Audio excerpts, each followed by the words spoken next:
excited kayo ngayong umaga?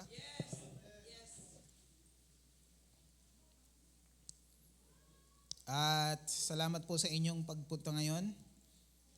Palagi po namin kayong pinagpipray na makapunta. Dahil mahalaga na makapunta kayo para makarinig tayo ng salita ng Diyos. Amen. So last Sunday na ng buwan. Welcome po sa mga first timer. Welcome. At welcome back sa mga bumabalik. At sa mga nandito na. Exciting Sunday today. Dahil ito ay last Sunday, tatapusin na natin. We will wrap things up dito sa ating faith-sighted topic. Dahil next month, we will have another one, new one. Pero bago yan, syempre, sigurado meron tayong marireceive ngayon na magpapabago ng takbo ng buhay natin. Amen? Amen. Bago tayo mag-start, let us pray. Father God, we thank you for your presence today. Thank you, you are here. Thank you, you are working. You are moving, oh God, sa buhay ng bawat isa. Lord, alam po namin na ito ay appointed time mo para kami ay makarinig ng panibagong salita na galing sa inyo na magpapabago ng aming buhay. Dalangin po namin, Panginoon, nawa ang inyong kalooban ang mangyari ngayong umaga. Ang inyong kapahayagan ang marinig namin. Lord, marami pong salamat. Ito po ang aming panalangin sa pangalan ni Jesus. Amen. Amen. Well, yan ang isa sa pinakamahalagang panalangin ay hindi lang yung kailangan natin, kundi yung malaman natin kung sino siya. Dahil the more we understand who He is, the more we will have faith in Him. Kasi pag mas nakikilala mo kung sino ang Diyos, kung sino siya personally, in a personal level, yung iyong pananampalataya sa Kanya, paniniwala, ay tumataas. At napansin nyo, kung nagbabasa kayo ng Bible sa Gospel or kung nanonood kayo ng mga series na kagaya ng The Chosen, ay hindi yung tao na may pananampalataya ang nagsasabi na meron siyang pananampalataya. Kundi palagi si Jesus ang nag-identify na you have faith. This woman has a great faith. This centurion has a great faith. Bakit ang Diyos ang nag-identify? Dahil para sa ating point of view bilang mga tao, we only look at Jesus. Diba? Kagaya ng woman, sabi dun sa babae ni Jesus, sa Syrophoenician woman, sabi niya, hindi ako naparito para sa, naparito lang ako para sa mga anak ni Israel. Kasi hindi siya Jew, hindi siya Israelite. At ang sabi ng babae, alam ko po yun, pero kahit na ang mga aso ay nakakakain din doon sa crumbs. Doon, alam niyo yung crumbs? Sa atin, mumo, pero sa kanila malalaking crumbs no? Doon sa mumo na pumapatak sa ilalim ng lamesa ng kanyang amo. At ang pagtugon ni Jesus, sabi niya, babae, dakila ang iyong pananampalataya. Pero sa point of view ng babae, kanino siya nakatingin?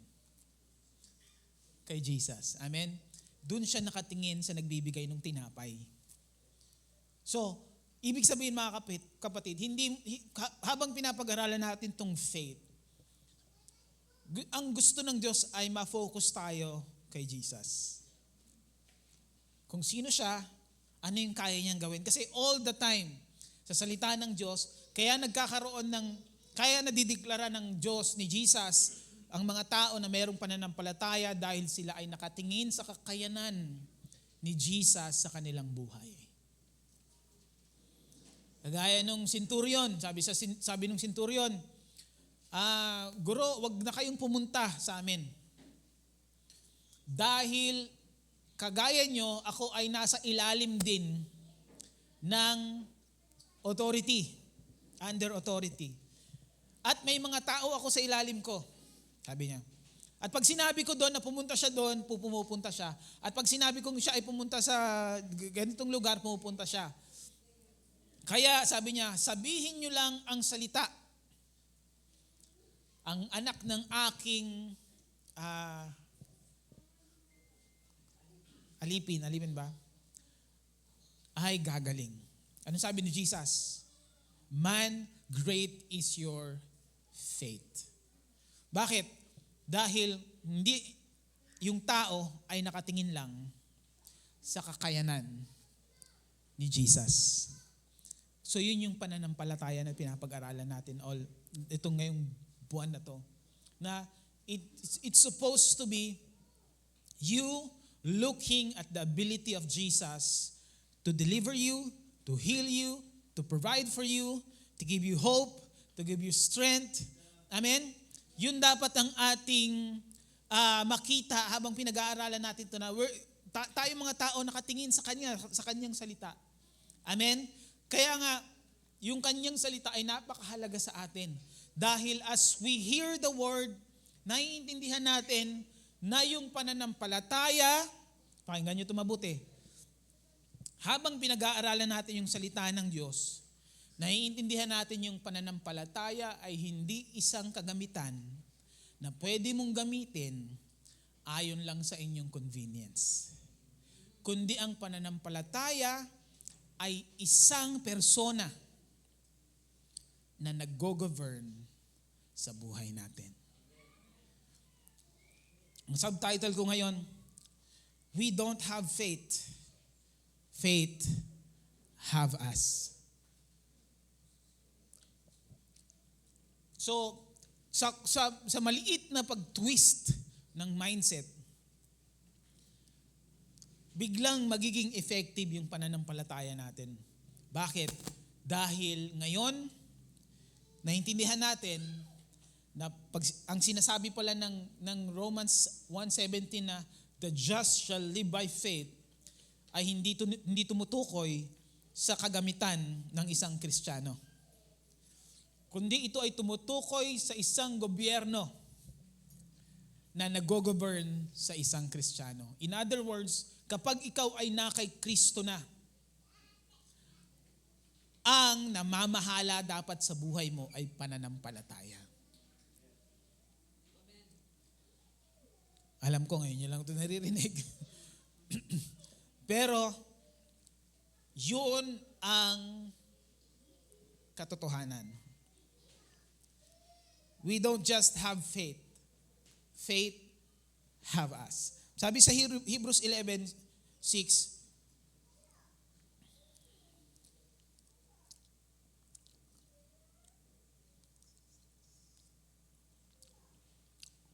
verse 6, sabi diyan, and without faith living within us. So, without faith living within us. So, sino ba yung nabubuhay sa atin? 'Di ba? Si Kristo. So, ang tinutukoy niyan ay si Kristo. Parang kung i-replace mo yung faith sa pangalan ni Christ, ni Jesus, sabi niya, and without Christ living within us, it would be impossible to please God. See? Mababago yung perspective mo pag tinuring mong pananampalataya ay hindi lang isang kagamitan. Di ba? Ganun tayo. Pag narinig natin ang salita ng Diyos, uy, pwede ko itong gamitin sa sarili kong buhay. Di ba? Hindi yun ang tinutukoy ng salita ng Diyos. Ang gusto ng Diyos, di ba palagi ko ito sinasabi, hindi ini-improve ng Lord yung buhay mo. Binigyan kanya ng bago. Right?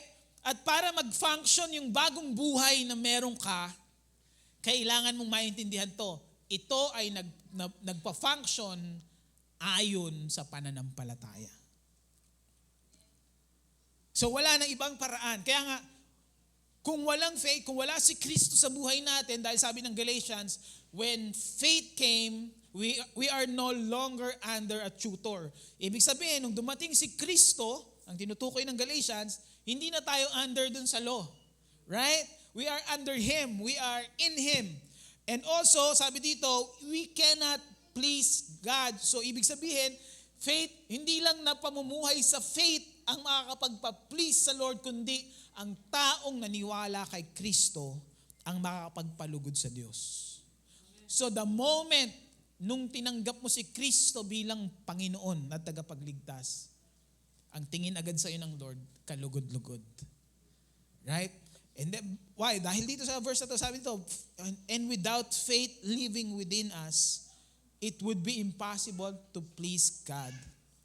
For we come to God in faith, knowing that He is real and that He rewards the faith of those who passionately seek Him. Amen? So, ibig sabihin mga kapatid, na as we go on sa buhay natin, tandaan natin na ang totoong pananampalataya ay nakatira sa atin at nag-govern sa ating buhay. At yun yung nagbibigay sa atin ng kakayanan para mabuhay doon sa pananampalataya na nakadesenyo sa bagong buhay na natanggap mo sa Kanya. Apart from Christ, apart from His Word, hindi tayo makapag-function doon sa, ito na naman yung salita, full potential ng buhay na natanggap natin. Kaya gusto ng Diyos na maintindihan natin yung pananampalataya ay hindi lang isang bagay na pwede nating gamitin, kundi ang pananampalataya ang actually gumagamit sa atin sa buhay natin.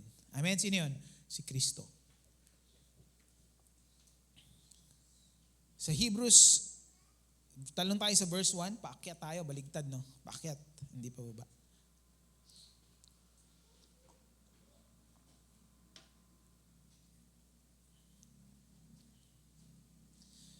Now faith brings our hope into reality and becomes the foundation needed to acquire the things we long for.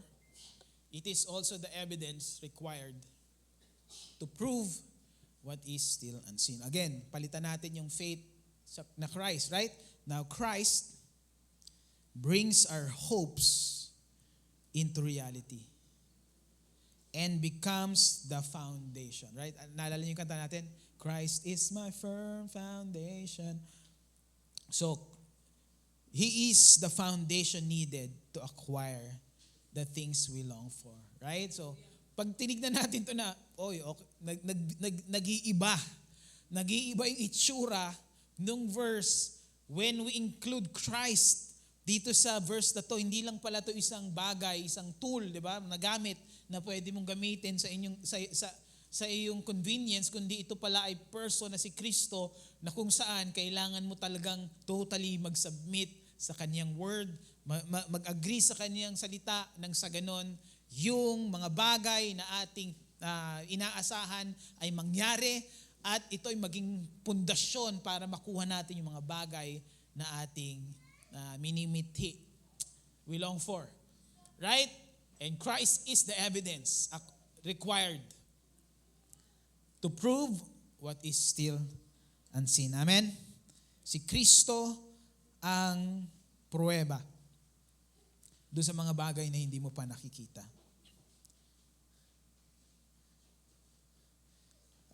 Basahin natin sa Ephesians 3:20.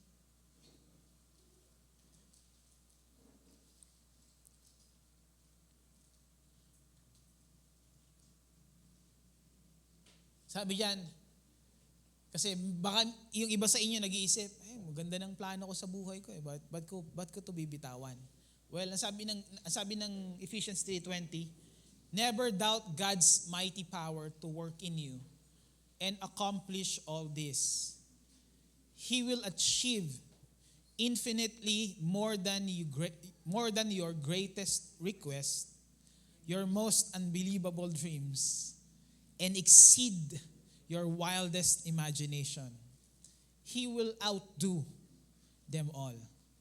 For His miraculous power constantly energizes you. Amen. So, if you have great plans sa iyong buhay, well, guess what? Sabi ng salita ng Diyos, sabi niya, He can outdo them all. kung yung, 'di ba? Alam ko, merong mga taong mapangarap, right? Mataas ang pangarap. Meron namang taong simple lang. 'Di ba? Meron namang taong medyo mataas, hindi super taas. Merong taong walang pangarap. Ano man daw ang level mo doon? Sabi ng kanyang salita, Ephesians 3:20, kapag nakilala mo kung sino si Kristo sa iyong buhay, yung iyong pangarap ay lalampasan niya. Imaginin mo yung pangarap mo sa buhay. Di ba napakaganda? Wala naman sigurong nag-iisip dito na pangit na pangarap niya sa buhay. Right? Diba? Napakaganda ng pangarap natin. Pero sabi ni Jesus, sabi ng kanyang salita na lalampasan niya pa yung napakaganda mong pangarap. Kaya importante, sabi sa Hebrews 11, Christ is the foundation needed to acquire the things we long for. Amen? And He is the evidence of the things we cannot see. So si Kristo yung ebidensya. Kaya kung meron kang paggugugulan ng pansin, ay yun ay makilala mo kung sino si Kristo. Kaya nga si Apostol Pablo, sabi niya sa Philippians, sabi niya, I count everything lost. 'Di ba? Kung hindi niyo po kilala si Apostol Pablo, siya po sa panahon niya, siya ay isang elite. Siya ay isang Pharisee, 'di ba? Na magaling sa batas. Kaya siya nakapag-explain ng bakit dumating ang batas at ano ang parte ni Kristo sa batas. So lahat ng 'yan at siya ay talagang kinikilala sa panahon niya. Pero sabi niya sa Philippians, sabi niya, I count everything lost for the excellence of the knowledge of Christ, that I may know Him and the power of His resurrection. So nakita niya kung gaano kahalaga na kahit na mataas na ang iyong estado sa buhay, ay kapag ang iyong goal ay makilala si Kristo, mas tataas pa ang iyong posisyon dahil si Kristo ang epitome ng buhay na ninanais mo. Siya yung sabi ng Colossians, Christ in you, Colossians 1:27 yata to. Christ in you, the hope of glory. Ano ibig sabihin nun? Ang ibig sabihin nun ay kapag si Kristo ay nasa, to them God willed to make known what are the riches of the glory of this mystery amongst the Gentiles, which is Christ in you, the hope of glory. Right? Kung hindi nyo naiintindihan ng glory, manood kayo ng mga old movies para makita nyo yung glory. Kasi palaging binabanggit yung term na yon. Right? So, pag sinabing glorious living, pag sinabing glory, yan ay magandang pamumuhay. Right? Pamumuhay na maganda, hindi ibig sabihin na walang problema. Ibig sabihin, pamumuhay na glorious. Ibig sabihin, sa sobrang ganda ng sobrang glorious, yung mga problema ay nagiging insignificant sa buhay natin. At yun yung sabi ng Biblia, Christ in you, the hope of glory. Right? Gusto nyong maging maliit ang problema ninyo sa buhay ninyo? Gusto nyo? Ayaw? Sige, malaki na lang. Gusto niyo, di ba? Sinong ayaw, right? Sinong ayaw? At sabi ng Biblia, ito ang paraan para maging maliit ang problema. Kailangan mong maintindihan kung sino si Kristo sa buhay mo kasi siya yung pag-asa, siya yung expectation ng pamumuhay na merong kalwalhatian. Amen?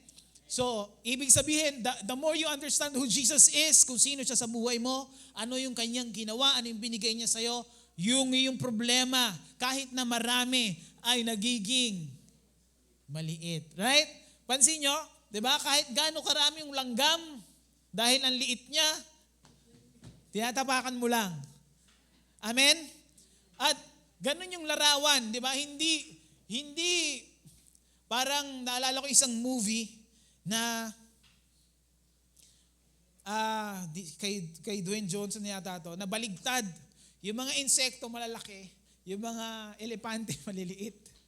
Kaya nung napunta sila doon sa lugar na maliliit yung hayop, finocus ng camera, sabi ng mga leon, "Rawr!" Sabi ng mga elepante, nag-stamp na gano'n. Hanggang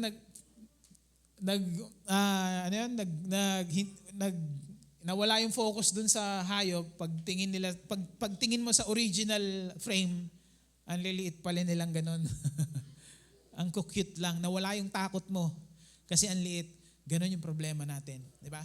Kapag naintindihan mo kung sino si Kristo sa buhay mo, nalaman mo kung sino ka sa Kanya, ano yung ginawa niya para sa iyo, ano yung binigay niya, binigay sa iyo, ano yung binigay sa iyo ng Lord. At sige, tingin muna kayo sa akin. Hayaan niyo lang sila doon.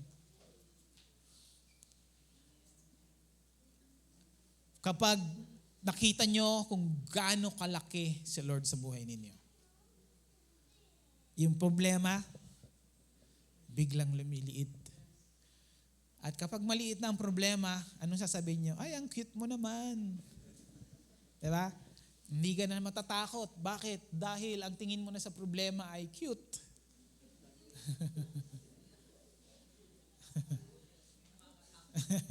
Hindi na nakakatakot, nakakatakute na. So yun yung buhay na sabi ng Biblia, Christ in you, the hope of glory. Right? Gusto ng Diyos na maranasan mo yun. At kahit anong area ng buhay ka pa nandun, di ba? Nandun ka sa taas, sa gitna, sa ilalim. Gusto ng Diyos na makita mo na mas malaki siya. Di ba? Sabi nung kanta natin, He is the way maker, right? Promise keeper, light in the darkness. Amen? That's who He is. Right? At sabi dun sa mabilis na kanta natin, He picked us up, He turned us around, He placed our feet on a solid ground. Amen? Gusto ng Diyos na matibay ang iyong tinatapakan. At magiging matibay lang yan kapag nakilala mo si Kristo, at kapag nakilala mo siya, yun na yung mag-govern. Yun na yung mamamahala ng iyong isipan. At yung isipan na pinapamahalaan ng pananampalataya, which is Christ, yun yung isipan na nakakakita sa problema na ang cute mo naman, problema. Right? Nag-iiba na yung perspective mo, nag-iiba na yung pagtingin mo sa mga problemang darating sa iyo dahil alam mo na mas malaki yung Diyos na sinasandalan mo, yung Diyos na pinapaniwalaan mo. Amen? Amen. Sabi diyan tayo sa Hebrews 11,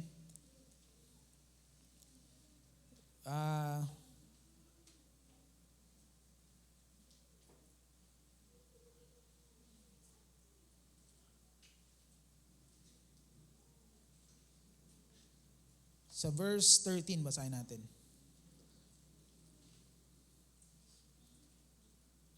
Hanggang 16.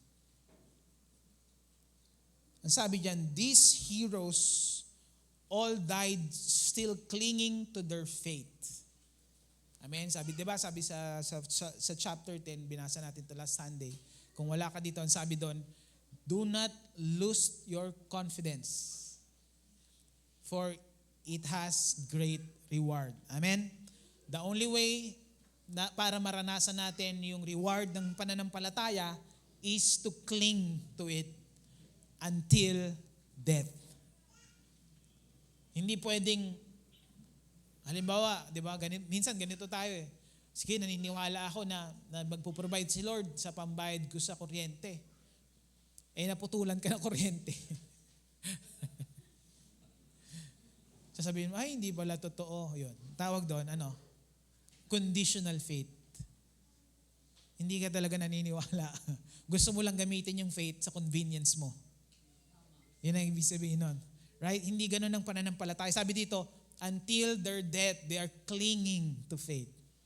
Right? Sabi dito, all these heroes died still clinging to their faith, not even receiving all that He had promised them. But they saw beyond the horizon the fulfillment of their promises and gladly embraced it from afar. Amen? They all live their lives on earth as those who belong to another realm. Right? Ganun ang cost ng pamumuhay sa pananampalataya. Parang sasabihin sa iyo ng mga kaibigan mo, ba't kakaiba ka mabuhay? Kami kabadong-kabado na kami sa gera sa Iran at Israel, ikaw ay masaya ka pa rin sa buhay mo. Right? Bakit? Kasi you are living in another realm. Why? Ano yun? Realm of the spirit of life in Christ Jesus. Amen? And then sabi dito, for clearly, verse 6:14, those who live this way are longing the appearing of a heavenly city. Verse 15, and if their hearts were still remembering what they left behind, they would have found an opportunity to go back. See, kita nyo, ang pananampalataya, hindi siya ginagamit lang na, kailangan ko ng faith para makabayad. Kailangan ko ng faith para gumaling. Pag hindi ka gumaling, pag hindi ka nakabayad, hindi pala totoo to. Diba? Hindi ganun ang pananampalataya. Diba? Kaya palagi sinasabi ni Jesus sa mga disipulo, na katulad si Peter, sabi nung naglakad siya sa tubig, at lumubog dahil tumingin siya sa waves and sea, sa waves and wind. Sabi niya, ano sabi ni Jesus? O you of little faith. Diba? Ang ibig sabihin nun, hindi maliit na pananampalataya, kundi maiksi na pananampalataya. Masyadong maiksi pananampalataya mo. Dumaan ka lang sa problema na wala na agad yung paniniwala mo kay Kristo. Right? Ang ibig sabihin ni Jesus, all the way, believe. Right? All the way, sabi dito, these heroes, until their death, they are clinging to what they believe. Ibig sabihin, ito na yung nag-govern sa buhay nila. Right? Yun yung pananampalataya. And then sabi dito, if they have opportunity, diba? They would have found an opportunity to go back. But, sabi sa 16, but they couldn't turn back, for their hearts were fixed on what was far greater. Amen? That is the heavenly realm.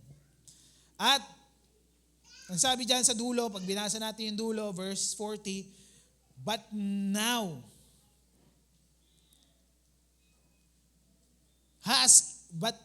God has invited us to live in something better than what they had.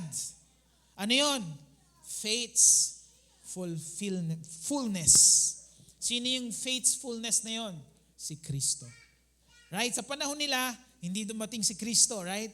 Yung fullness ng faith. Sa panahon natin, we are looking back doon sa cross na nagsabi, it is finished. Ibig sabihin, yun yung fulfillment or fullness ng pananampalataya. Kaya nga sabi dito, God has invited us to live in something better. Amen? Para sa atin, sila daw, doon sa mga, yung nauna, sabi sa binasa natin, hindi nila natanggap yung fullness ng kanilang pinaniniwala. Sa atin, we have far better promise. Amen? Ano yun? Yung faithfulness. Sino yun? Si Kristo. At yun yung sinasabi ko sa inyo ngayon, na ang pananampalataya ay hindi lang ginagamit sa iyong pangangailangan. Ang pananampalataya ay person. At yun ay si Kristo sa buhay mo. Christ in you, the hope of glory. Right? So every time na makikinig ka ng salita ng Diyos, every time na attend ka sa church, makikinig ka ng salita ng Diyos, yung revelation ng faith living inside of us ay na-unveil. At natutuklasan mo, ay ito pala si Kristo sa buhay ko. Ito pala yung kakayanan. Kagaya na sinabi ko kanina na yung problema lumiliit kapag si Kristo lumalaki sa buhay mo. Sa iyong isipan. At alam niyo na yung kabaligtaran, right? Pag maliit si Kristo, parang relihiyon lang si Kristo. Right? Si Kristo ay tuwing Sunday lang, ay Christian ako, ay ganito, pero pagdating sa totoong buhay, 'di ba? Sariling kaisipan mo pa rin, sariling diskarte mo pa rin ang ginagawa mo. Hindi ka nagsasangguni sa wisdom ng kalangitan na si Kristo, right? Yung wisdom ng kalangitan na nakasulat sa salita niya. Ano mangyayari? Baligtad. Yung problema, malaki. Parang dun sa kwento, kabila naman. Pinakita naman yung mga insekto, mga tutubi. 'Di ba? Maliit. Pero nung pinakita na yung buong frame, ang lalaki ng mga insekto. 'Di ba? Yung cute na tutubi, pag nakita mo pala sa life size reality, nakakatakot. Ganun din sa problema natin. Right? Kapag nakita pag maliit si Kristo sa buhay natin, yung salita niya, yung pananampalataya na nakatira sa atin, yung problema, ay ang laki. At pag malaki ang problema, nakakatakot. At ang gusto ng Diyos kabaligtaran. Kaya niya tinuturo sa atin yung pananampalataya. Amen?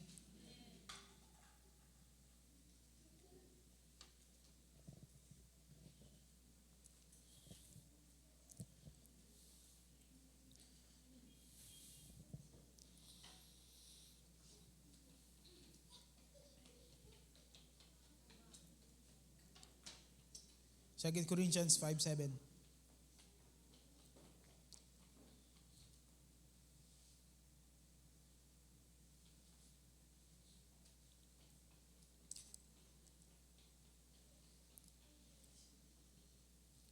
For we live by faith, not by what we see with our eyes. Amen? For we live by faith and not by what we see with our eyes. So we live by what the word is saying. Amen? Kung sino, sabi nga, merong isang preacher sabi, I am not moved by what I see. I am not moved by what I feel. I am not moved by what I feel. Sinabi ko na, feel. But I am moved by what I believe. Amen? Ganun na mabuhay sa pananampalataya.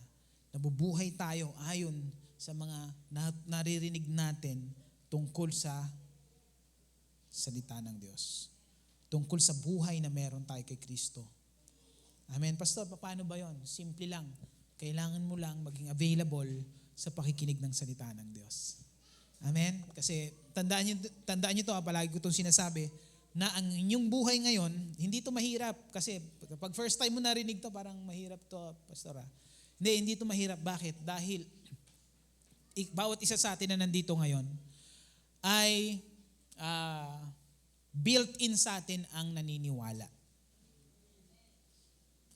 Yung iyong buhay ngayon, yan yung total suma total ng iyong pinaniwalaan noon. Ulitin ko yun ha. Yung iyong buhay ngayon, yan ay, sa Tagalog ay, Espanyol pala. Ano yan? Suma total ng iyong pinaniwalaan noong mga nakaraan. Ayan, produkto yan. Bakit? Kasi lahat tayo, di ba? Sa araw-araw naniniwala tayo. Halimbawa, meron kang motor, di ba? Naniniwala ka na yung motor mo ay, dadalhin ka sa lugar kung saan mo gusto pumunta. Right? Tama? Na pag nilagyan mo ng gasolina yung motor mo, yun ay aandar. Right? Naniniwala tayo. Kayo ngayon, di ba? Naniniwala kayo na pag umupo kayo dyan sa upuan na yan, hindi kayo ibabagsak. Huwag nyo lang upuan yung kulay isa. Kasi medyo pang sexy lang.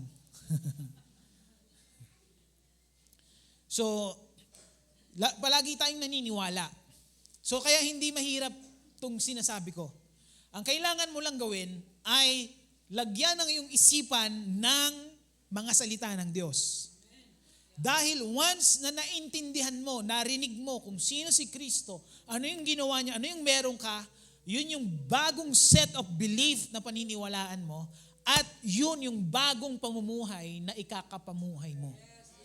Hindi mo pipilitin, pakinggan mo lang ng pakinggan. Pakinggan mo ng pakinggan, makikita mo yung mga pananalita mo, nagbabago na yung salita ko 'Di ba? Palagi nang merong pag-asa. Pag nakausap mo yung mga tropa mong dati, parang iba ka na magsalita ngayon 'Di ba? Magbabago ka kung ano yung inaalaw mo na pumasok sa iyong kaisipan. Right? Pero kung ang papapasukin mo sa iyong kaisipan ay same pa rin, sigurado, same pa rin ang iyong mararanasan. Right? So, kung ito ay may bagong pagtingin, bagong pananaw, bagong paniniwala, at yun ang sinimula mong lakaran, sigurado, merong transformation. Sabi ko nga sa YA nung Friday, kasi may nagtanong, bakit daw parang walang nangyayari? Parang stock up ang salita ng stock up. Sabi, sino ba magsabi? Sabi ni RJ, magpa-change oil ka na. Pa-change oil daw. Motor lang. Stock up daw yung buhay niya, tapos parang walang nangyayari. Right? At ang kasagutan doon, ay wag mong tignan ang iyong progress ayon sa pangyayari sa labas. Tignan mo ang iyong progress sa paniniwalang nakuha mo. Sabi ko, kapag tingin mo noon sa ngayon, 'di ba, nakikinig ka ng salita ng Diyos, kapag may problemang dumating, ano ang unang-una mong naiisip? Pag ang naiisip mo, hindi, ang Lord ang aking solusyon, then you are progressing, you are growing, you are maturing. Amen? Regardless sa result, dahil dun sa kaisipan na bago.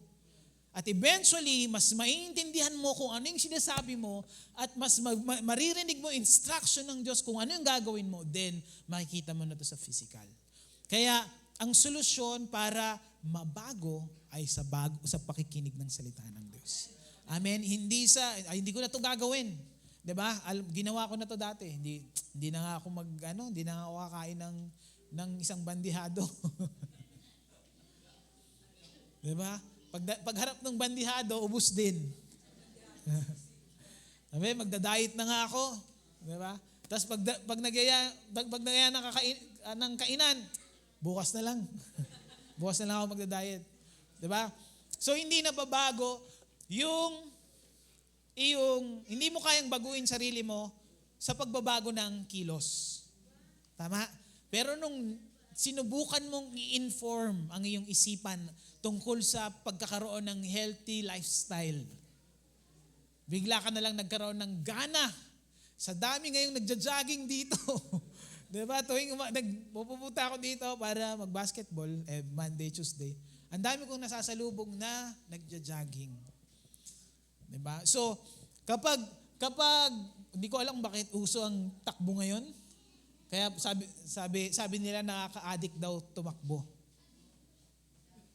Kaya pala yung mga politician, takbo ng takbo. Joke lang po 'yan. 'Di ba? Pag in-inform mo yung iyong isipan ano ang benepisyo ng healthy lifestyle, bigla-bigla ka na lang nagkakaroon ng kakayanan na pigilan ng sarili mo sa pagkain ng isang bandihadong kanin. Hindi ako nakatingin sa iyo, Alan, ha? Di ba? Pag na-inform mo yung sarili mo sa healthy lifestyle, bigla-bigla ka na lang nagkakaroon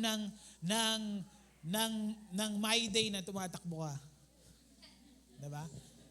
Ibig sabihin, meron ka ng kakayanan. Bakit? Saan nagsimula? Hindi sa kilos. Sa isipan. Ganon din sa buhay natin. Ganon din sa salita ng Diyos. As we read the Word, as we know who Christ is, siya yung pananampalataya na nakatira sa atin. At habang nakikinig tayo ng salita ng Diyos, nabubuksan yung pananampalataya na yun. Unti-unting naiintindihan mo, kapag meron palang problema, ang solusyon ay si Kristo. Amen? Hindi yung kapitbahay ko. Right? Kapag meron palang kakulangan, ang Diyos pala ang provision. Pag kailangan ko pala ng wisdom para sa aking gagawin, kay Kristo pala ako lalapit. At unti-unti habang naiintindihan mo yon, gagawin mo na yun sa buhay mo. At makikita mo, habang ina-apply mo yan sa iyong personal na buhay, nagkakaroon ng translation, nagkakaroon ng resulta sa iyong buhay. At habang nagkakaroon ng resulta, unti-unti mo nang binibigay yung iyong buhay doon sa pananampalataya na si Kristo, at hanggang sa maging sold out ka na. Doon sa pamumuhay, sa pananampalataya. Kaya sabi ng 2 Corinthians 5:7, "For we live by faith and not what we see with our eyes." Amen? So, ganun yung proseso, mga kapatid. Ganun yung nangyayari sa atin as we understand the Word of God. Kaya nga, palagi namin kayo ini-encourage na umattend sa church at makinig ng salita ng Diyos, dahil as this Word enters your mind, yun na yung simula ng pagbabago. Yun yung simula ng pagbabago. Right? Alam ko kayo, magsasabi kayo, magte-testify kayo na, oo nga pastor, simula nung nakinig ako ng salita ng Diyos, iba na yung aking pananaw. Iba na yung aking pamumuhay. Yes, bumabalik pa rin ako paminsan-minsan, pero meron na akong panibagong option. Amen? Meron na akong panibagong way na naintindihan. Kaya nga anong solusyon? Kapag kailangan mo pang mabago ng lubusan, magbabad ka at makinig ka pa rin ng makinig ng salita ng Diyos. Diba? Ang ganda ng binigay sa atin ng Lord na way para mabago. Just hear the word. Amen? Hear the word. Hindi, di ba, pastor, makikinig lang ba ako? Yes. Bakit? Merong transformation sa hearing. Kasi habang nakikinig ka, yung iyong isipan nababago. At pag nabago yung isipan mo, sigurado, bantayan mo yung kilos, unti-unti nang mababago yan. Right? Magiging masaya ka na sa gitna ng problema. Right? Magiging liwanag ka na sa iyong mga kaibigan. Magiging asin ka na sa nabubulok na mundo. Hindi dahil pinilit mo, kundi dahil nagbigay ka ng oras sa pakikinig. Ganun katindi yung kapangyarihan. Kaya sabi ni Jesus, he who has ears to hear, let him hear. As you behold, sabi sa 2 Corinthians 3:18, di ba? As you behold the Word of God, you are being transformed into a new person, or into the likeness of the Son of God. Amen? Ibig sabihin, mga kapatid, yung tinuro sa atin, alam niyo to lahat, di ba? Yung tinuturo sa atin na pagbabago, hindi talaga yun nagbibigay ng pagbabago sa atin.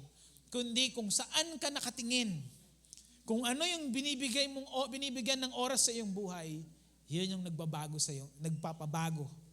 sa iyong buhay. Naalala ko isang example bago tayo magtapos. Isang example, yung mga Pilipino na suddenly nakapunta sa ibang bansa. 'Di ba? Yung mga Pilipinong dura dito sa atin. Pagdating sa Singapore, biglang naging disiplinado. Bakit? Bawal dumura doon eh. 'Di ba? Bawal magtapon ng basura. Biglang naging masinop. Diba? Dito sa atin, pag nagdadrive ako, yung mga nasasakyan sa harapan ko, mayroong mga lumilipad na basura sa bintana. Pero doon, pagdating nila doon, disiplinado sila, hindi sila basta-basta nag-overtake kung meron silang sasakyan, di ba?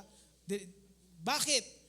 Hindi dahil nag-decide sila na magbago, kundi na-inform sila ng bagong information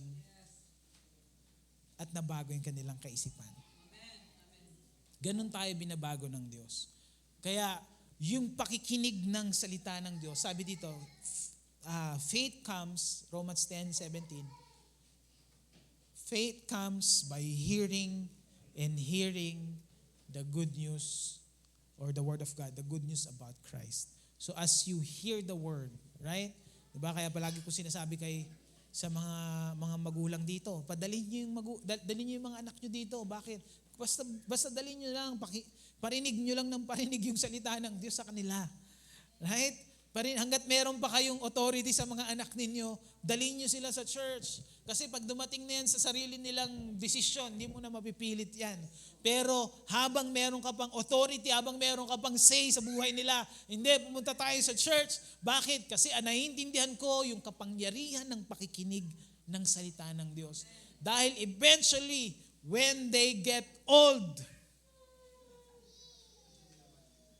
yung salita ng Diyos na narinig nila ay merong kapangyarihan para sila ay i-preserve sa calling na meron sila. Amen? Yun yung pananampalataya. Kaya naalala ko nung panahon namin, nung bata pa ako, mga ganito, yung mga dalawang naglalaro na to sa unahan. Diba? Napalakad-lakad lang din ako. Sabi, ano ba sabi? Sino ba malikot, Kuya Andy? Ako ba si Jonah? Si Jonah, no? Si Jonah ang pag ganyan-ganyan. Ako nakaupo lang daw ako sa gilid. So, stay lang ako doon, di ba? Ganun-ganun lang ako. At habang lumalaki, palagi kaming dinadala ni tatay sa simba. Hindi, magsisimba tayo. Hindi, manonood ako ng Voltes 5 eh. Tuwing linggo kasi pinapalabas yun. Di ba? Oras ng church.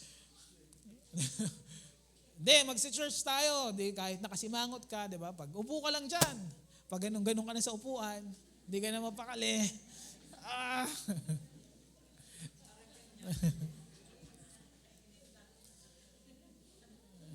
Pero habang paupo-upo lang ako diyan, naalala ko pa, I lay in Zion for our foundation strong.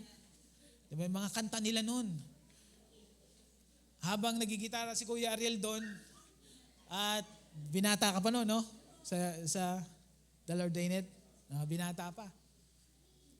Gitara sila, nandun lang ako hanggang sa nag-elementary, nag-high school, hindi, church. Nung high school, medyo pumapalag-palag na ako, no? Hindi ako, pero pumupunta pa rin ako kasi tumutugtog ako. Hanggang sa dumating yung point, yung turning point, yung mga salitang naitanim sa akin, ay bigla na lang tumubo. At ngayon, nasa harapan niyo na ako. Yun yung kapangyarihan. Hindi ko pinaktis ito, mga kapatid. Yun yung kapangyarihan ng pakikinig. Kaya yung pananampalatayang tinanggap natin si Kristo at nakinig tayo ng salita ng Diyos, yun ay nabubuksan. Nakikilala natin yung totoong tayo na mananagumpay dito sa lupa. Amen? At 'di ba, ang dahilan kung bakit ka tinawag na mananagumpay, dahil meron kang pagtatagumpayan. Tama? So, ibig sabihin, hindi ka naman sasabihin mananagumpay kung wala kang pagtatagumpayan dito sa lupa. Ibig sabihin, dadating ang problema, right? Dadating ang unos, pero tandaan ninyo, bago pa kayo dumating sa problema, ang tawag na sa inyo ay mananagumpay. Amen? Yun yung pananampalataya na meron tayo. Kaya kapag dumaan kayo sa unos, may kakayanan tayong magtagumpay. Amen, amen. Tayo ay manalangin. Panginoon, marami pong salamat sa inyong encouragement ngayong umaga sa amin, O God. At sa aming topic ngayong buwan, Lord, salamat po sa inyong revelation na narinig namin. Alam po namin, Panginoon, na ito ay kailangan namin sa mga times na kami ay haharap sa aming mga challenges, O God. Pero salamat po dahil ngayon pa lang ay inabisuhan mo na kami ay mananagumpay na. Dahil sa pananampalataya na nakatira sa amin. Marami pong salamat. Lord, dalangin po namin na ang inyong salita na narinig namin ngayon, nawa ang inyong banal na Espiritu ang patuloy na magpahayag ng mga narinig namin. At Lord, patuloy po, Panginoon, salamat sa inyong provision, sa inyong protection, O God, sa aming buhay, sa pabor na palagi mong binibigay sa amin, sa karunungan na palagi naming kailangan sa lahat ng oras ng aming mga ginagawa. At alam namin, Panginoon, na kami ay dinadala mo sa lugar kung saan kami ay mas titibay at mas makikilala namin kung sino ka sa buhay namin at kung sino kami sa harapan ninyo, Panginoon. At nang sa ganon ay mas marami pa kaming kaibigan, kamag-anak at mga taong maimpluwensyahan sa buhay na meron kami, Panginoon. Lord, marami pong salamat. Nawa ang inyong kapayapaan na manatili sa bawat isa. As we hear the word again next Sunday, marami pong salamat. Ito po ang aming panalangin sa pangalan ni Jesus. Amen, amen. Magandang umaga po sa ating lahat.